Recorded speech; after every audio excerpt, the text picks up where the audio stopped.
It's the fourth one. Indiana Jones and the Kingdom of the Crystal Skull. I've been going back through and re-reviewing all the Indiana Jones movies, figuring this is my last time to really do it since I don't think we're ever going to get an Indiana Jones 6. So, this is my opportunity to say my piece about Kingdom of the Crystal Skull. Where do I land on this film? There are two types of people, those who like this film and those who don't. So, where do I stand? It's a mystery. I did watch this on Paramount Plus with audio description, so kudos to the audio description team. This one, oddly enough, before I get into the film, I didn't love the audio description as much. Weird. I mean, it's got like a really nice, stuffy British narrator, which I loved, but I know I just really love it when British people talk to me. I'm like, yes, hi. Oh, you're gonna read to me now? Thank you. But yeah, there were times in the audio description where something was happening and we didn't get it in the description. I just was able to pick up on it from dialogue. For example, there's a scene at one of the tables where Indy and Mutt are talking, and uh, Indy says something and Mutt gets angry and stands up. And we didn't get that in the description. The only reason that you know he stands up is because he tells him then later in his dialogue to sit back down. It was in news, and I was like, oh, I guess he stood up. Forgot that because this is not a film I've seen very many times. Have I seen it? Yeah. Was I able to see when I saw it? Yeah, I could see when I saw this. But did I rewatch it? I don't think so. I think I've only seen this movie once. Um, I think this is my second time seeing it, so this is my second look, my first true second look of this film. Maybe I saw it a second time. This film was very not familiar to me watching it again for the second time. But having watched the first three Indiana Jones back to back, which I think I did, because I kind of remember it's been like 20 years since. Um, yeah, I think I saw the original Indies before this. I saw this last one, and I don't know if it helped. I've never really had a good, like, oh, that was amazing. Thank you for bringing back this franchise feeling with this film. And watching it a second time, I got a little bit more of an appreciation for it. There's some stuff that really works and some stuff that doesn't. And so we'll talk about that. First of all, I think I think Steven Spielberg just really doesn't make bad movies. He makes disappointing movies, maybe, or like, eh, like that wasn't my favorite. But he doesn't just make a bad movie. He knows how to make a compelling adventure, even if you're not like a super fan of it by the end of it. Even if you're not, jumping out of your chair cheering every single time he directs. I don't think he makes bad movies. Um, I think this film comes together in an interesting way. It has a lot of callbacks. It kills off a lot of characters just randomly in conversation, and I don't really know why. We get a statue of Brody. We get obviously, Henry Senior is dead, and there's a reference to that. But Sean Connery was alive at the time. They I mean, I know he had quote unquote retired, but did they offer him enough money? Because I feel like in 2008 might have he might have been willing to come back to make sure League of Extraordinary Gentlemen wasn't how he finished off his career. Just saying. Uh, if you had really wanted him to get him in a hot cameo where he's like just sitting in a house, maybe enjoying like a mimosa, just thinking about life. And then it's just like, ooh, cool, it's a Sean Connery cameo. We haven't seen him since League of Extraordinary Gentlemen. Yeah, Spielberg did that. Could have been that. Could have been that moment. Or later on, he brings him in, and then the three generations stand there together, and they're like, yeah, we're all here in one place. The end. Missed opportunities. Just offer him enough money, and he would have said yes. I feel that. I feel he would have. Anyway, moving on. So, the reasons why a lot of people don't like this film have a lot to do with Shia LaBeouf. That's an unfair thing. First of all, he's not bad in this film. He's perhaps a little misdirected, misguided. The energy that he has that we've come to enjoy out of Shia LaBeouf movies for those who enjoy it. He's really trying to give like a more grown up performance. It's a lot angrier and gruffer than previous. He's less of a uh, jokester, I guess you could say. There's less of that youth in him. There's more of this I'm a grown up, I make my own decisions. And with all of the films that he had been doing up until this point, films like Disturbia, the original Transformers, um, Holes. I'm trying to think, did Eagle Eye come out before or after this? He has a very different kind of energy to him that works when used appropriately. Here, he's almost like he's told his character is older than he is, so he has to act that way, and it just doesn't feel like he's quite ready for that. I've seen Shia turn in some amazing performances later on in his career, but this is just one of those that kind of feels like they picked Shia. They didn't know why they were picking Shia. They didn't really look at the script and go, "Is this role right for Shia?" Uh, and Shia just kind of did the best with what he could for a role that didn't really feel like it was meant for him. They just wanted somebody who was young, who was up and coming, who had the ability to have that sort of charm, charisma, humor, but also be believable in an action film. And Shia did have a lot of that, but they wouldn't let him do it. This is not a script that's written for him. It's like when David Koepp wrote the script for this, he obviously had somebody else in mind, not Shia, which is fair. I don't think many people necessarily had him in mind. I am a fan of Shia's, and I think he does turn in good performances. Um, this is just one of those where I'm just like, it's fine. But I don't blame him for the failure of the film, like some people do. So get over it. I can't stand the alien thing. I'm sorry, guys. It bothers me to the ever loving shit. Just absolutely bothers me from the very beginning. And I know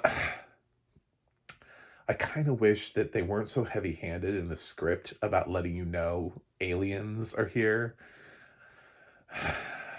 Because with the ending result of the films, we didn't know what we were going to get.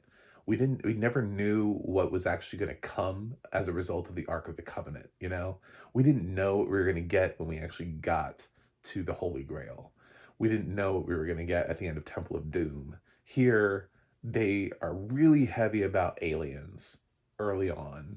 The first thing that we see is Indy and Mac, played by Ray Winstone, are trapped in this thing and trying to find this thing for Kate Blanchett's villain character. And lo and behold, it's like a little miniature body. And then we get the Area 51 reference, and we're just like, ah, shit. I know, you're in at this point. You know what this film is now. And then he talks about the crash site, and he's like, yeah, there was a crash site, and there were bodies, and we weren't allowed to. There were like 20 of us, and nobody was told anything. And it's like, oh god, Area 51, yes, aliens, got it, I'm on board. I see what you're Jesus.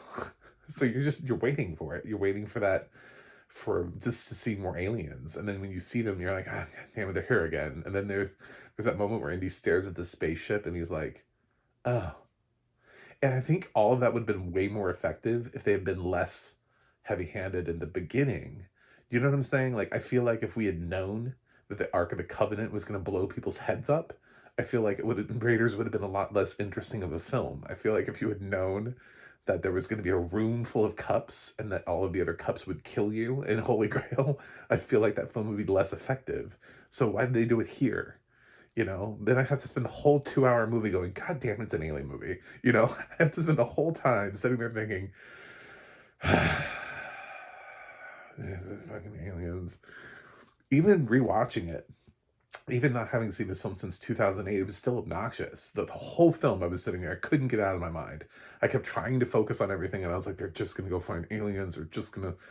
At the end of the film, I wonder what it would have felt like, because it's kind of cool. Like, she they meet this thing, and she's like, knowledge, give me knowledge, and then it turns into kind of like almost like a, honestly, like a throwback to Raiders, and I think it's a nice throwback. And if Spielberg at that moment, since he didn't direct five, was thinking this is the last Indiana Jones movie, maybe this is how he wanted to leave the franchise, with the possibility of more. You know, the possibility that there is something else out there, that there's another generation maybe of indie, that there's all of this. So he left it with an open door. But I just was so resistant to that open door from the very beginning. I just thought it was dumb. Uh, I don't know. If this was Ghosts, you know what I'm saying? Like, if this was zombies, anything else that just kind of felt like sort of unrealistic, I would have thought it was dumb in the indie franchise. If they were like, "Oh, we're uncovering zombies," I'd have been like, "Why is Indiana Jones fighting zombies in the fourth film?" You know, it's just, you could interchange aliens with anything else, because it doesn't feel like it fits with anything else that he's done in the first three films. Two of the other films, he's looking for religious property. You know, one of the other films, obviously, he's debatable. It's not Christian religious property. It's some kind of religious, but he's looking for like religious property here. Maybe kind of he's looking for, you know. But I like the El Dorado arc. I don't know why that wasn't enough. I don't know why finding the lost city of El Dorado wasn't enough of a forward motion. And then once they get there, they're like, oh, this is what El Dorado actually is. Since nobody's actually seen it for years, and they finally get in the presence of it, and they finally find out. They're like, oh, the reason why it was so advanced, the reason why it was so well hidden and everything, was because aliens. Done. I feel like I would have liked that movie more. So it's not that I can't ever understand the concept of an alien being the answer. It's just the fact that for the first time, it really serves it at the beginning of the film.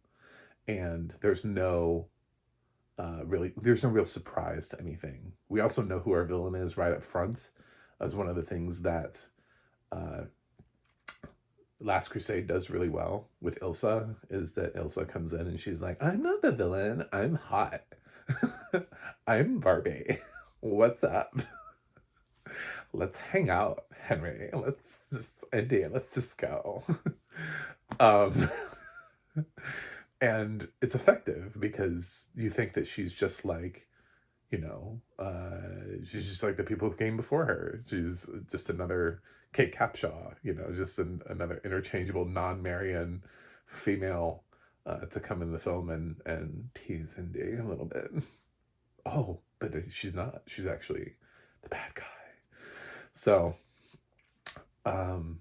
very much, there are things that were done better in other films. Here, he's just kind of putting together an Indiana Jones film. I don't really know why. He doesn't really answer that question. That's the thing, is that the other three films all feel like they go together. This one doesn't feel like it goes with the other three films. When you watch them, I literally watch these films almost quite literally back to back, at least days, like day. I watched two in one day, one in one day, and one the next day. So I I felt it. You know, I felt the shift, the change, and it's not necessarily the time period or the actors. It's in how the story is told. Um, a lot of gimmicks in here, like the fact that he's there for the nuclear blast. Of course, they timed this for the nuclear blast site. I know a lot of people have a problem with that fridge thing, where he flies to the. I have less of a problem with him surviving a nuclear blast while being in a fridge than I do the fact that that door stayed shut. You know, that he's flying through the air, and like it's somehow like he's shut inside the fridge. I don't know. To me, I'm like, he's strong, but I don't know if he's that strong. I don't know if he can hold that door shut. Um, Really nice to see Karen Allen again. There's a supporting cast here of people who I'm glad we got to see them thrown into this franchise, like John Hurt and Jim Broadbent. Uh, really, really nice additions. Ray Winstone is really good, and he's good at making you. He's a character that actually has a really nice redemption arc to him, also, so that that way when he doesn't make it, you actually go, "Oh, damn! I actually kind of wanted him to." You know, I wasn't so against him. He wasn't so obviously evil in a way where in the past we've been dealing with a lot of Nazis. So it's really hard. It's like, well, redemption arcs are kind of hard to pull off here. But with Ray Winstone's character, they built up this history that he had with Indy, that they had worked together before, and then the initial betrayal is, hits him really hard, and he has no idea. And then Matt comes back and he's like, no, it's a double agent thing. I was trying to tell you, but I couldn't tell you in front of everybody. And then Indy's like, oh, okay. And so then, so we're back on path again, and it's just, it's, regardless of where he is or where he stands, you can tell that he's not in the same boat. It would be hard to redeem Kate Blanchett's character in this film, but at least with Ray Winstone, it felt like he was on the path to being able to be like, yeah, I forgive you for earlier in the film. So, yeah, it's some good casting, it's some good acting. Again, Steven Spielberg doesn't really make a bad film. He just kind of made a film we didn't need. That's really what this film is. I have a feeling that's what Dial of Destiny is going to be like. I still haven't seen it. I'm about to. Guys, I'm about to see Dial of Destiny for the first time. And I think it's going to be more like this. I don't have the worst feelings in the world about it, but I think it's just going to feel like a film that Indy didn't need to make. I think we have an original trilogy of films, and then when we came back, Spielberg had kind of forgotten what it was like to make an Indiana Jones film, and he just kind of made one with some fan service. I do like the fact that he does try to. I think he wanted this to be the last Indiana Jones. I think he was looking at the age of Harrison Ford and saying there won't be another one. So he does try to set it up in a way where, Indy's got his job back. He kind of has a promotion. Everything ends right? He gets married to Marion. He has a kid now. So Mutt's there, so there could be future adventures. It's like we're supposed to imagine the future of this franchise, right? It's sort of like how Marty McFly didn't just die at the end of Back to the Future 3. He went on and lived his life, and we can think about what that life might look like after the end of Back to the Future Part 3, and it doesn't have to be answered for us. We don't actually have to see all of our heroes die on screen. We don't actually have to run the franchise until that lead character, perishes. So this left it in a great way. And so for that, I'm grateful. I have no idea what Dial of Destiny does. Um, but there are parts of this that I like, parts of it that I don't like. Kate Blanchett's fine as a villain. She's actually really strong here as the villain. She works as intelligence. She works as a nice rival to Harrison Ford. I think she did a good performance. I just think that serving up the alien thing right away was a mistake. I think if anything, it should have been like the other films where we didn't know what to expect. Let us discover the film as it's progressing instead of you telling us, by the way, aliens right at the top of the film. And it's pretty heavy-handed. I don't remember back in 2008 how obvious it was for me at the beginning, but looking at it now, I'm like, there's no way in 2008 I didn't remember. I wasn't picking up on the Area 51 and then a little body thing that they found, and then Indy talking about the crash site. I'm like, they're talking about aliens. I mean, come on now. Like, I got that, right? Back in 2008, I figured that out. So, yeah, it's unfortunate. So, but it's obviously my least favorite of the four, just in case you couldn't pick up on that. So, but I'm not really sure that it's a bad film, and it's certainly not for some of the reasons that I mean, I have a different reason. I just don't think it's because of Shia. I see a lot of it's Shia. Shia is the reason this movie sucks, and I think that's easy. People just pile on Shia all the time, which is why he has such like a complex about himself. Um, but I don't think it is. I just think probably somebody else would have been better cast, but I could say that about so many roles that we've had in films throughout the years where you're like, that could have been somebody else. You know, just like I don't know. Um, but yeah, so as I already said, the audio description compared to the first three films just didn't grab me as much. I didn't feel like I was in as much as in the adventure as possible. Um, there were certain things. I feel like even like certain really easy things. Like I feel like when he's using the snake as a rope, I feel like the audio description wasn't clear as to which end was being given to Indy, the head or the tail. Do you know what I'm saying? Like what end was Mutt holding versus what end was Indy supposed to grab onto? Um, and like he was just being given a snake. So I don't know. You know, it's just I felt like there were so many little things in the film where I just was like, "What's happening? What are we doing? What what is this?" And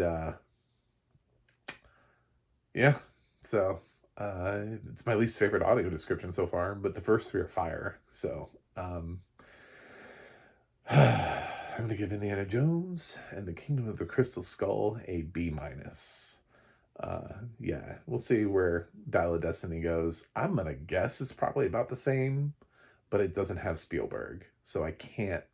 Lawrence, who does the last film? I want to say Lawrence Kasdan, but I don't think that's right. Lawrence Kasdan. We'll go with that. Uh, you know, uh, it's a big name, but it's not Spielberg. The only way that you could make a lateral move would have been to hand off the Indiana Jones franchise to like Scorsese, Nolan, you know, maybe somebody like that. But pretty much everybody else, you're making at least a slight step down, you know, just like, you know, so some kind of a step. There are very few people that you could have made a lateral move to other than Spielberg and handed off the franchise and been like, oh, this is going to be interesting. Okay, well, Christopher Nolan's doing an Indiana Jones movie now. We'll see what this looks like, you know. But um, yeah. So anyway, thanks for watching. Thanks for subscribing. Please click that subscribe button because I'm trying to break 200 by the end of the year.